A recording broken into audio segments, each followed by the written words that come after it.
Hi there, I'm Monette Satterfield. This is my studio. I'm really glad you're here with me today. And today I'm going to be working on finishing up this series of paintings I've been working on, the Winter Forest series. And I just want to remind you that I film everything here live and I bring it to you unedited. So anything that happens here is what happened, and mistakes and all. So what I've been working on is this series, and it is based on the winter forest and the way the light slants through the forest that I live next to and almost underneath.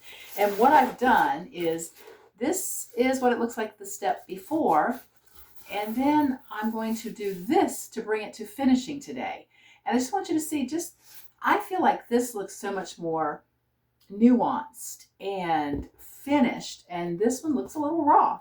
So what I've done is I am going to use a paint marker, and I'm going to do some, I call it illegible writing along the gray, because I feel like I want there to be a little bit more texture, a little bit more interest in it. And I've chosen a brown fine point acrylic marker. These are just acrylic paint. Anyone will work, and they are compatible with the acrylic paint we've got going here.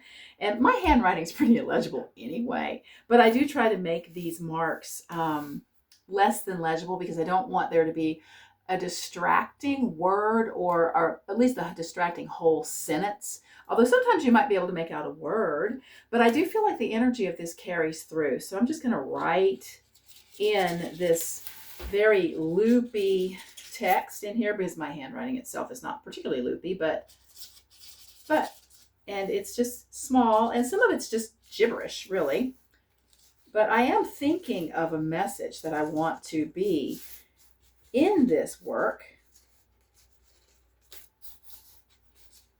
as I do this. I think there's a term for this. There. You can see that they are just the appearance of writing. So that's my marker.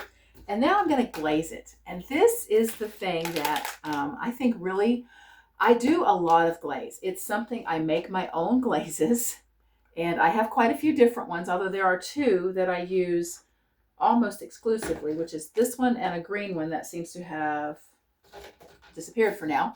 But I like to make these, and they are basically a recipe, hit or miss, of about 1 part paint, 1 part water, and 1 part liquid glazing medium, or liquid gel medium is what I'm using on these. I put a couple of beads in there and to keep it shaken up, and that's it. And I put them in these jars. And the way I use them is, before I start, I want to show you, I also use, this is my tool to spread the glaze. I think it's a pot scraper. Anything would work. Any kind of spatula type thing would work. I like this because it's soft, it's rubbery, and it helps spread the glaze fairly evenly. I like it to be a nice kind of even effect. Sometimes it takes a couple squirts to get it out there, and you can manipulate it a little bit. Sometimes I do this on top of a crayon or a marker that might smear, and it helps seal that down, and then it gives it a really nice effect where it's smeared. You can see that's really toned that down. Now, the one thing about this that I found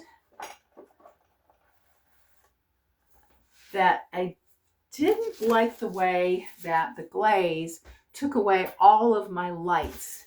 It took the lights back a little bit too far, because I really did want some better contrast in this painting. So what I'm going to do is take a baby wipe, again, one of the better tools in the studio, and I'm just going to go over the areas where there's white underneath and just wipe that glaze back off while it's still wet.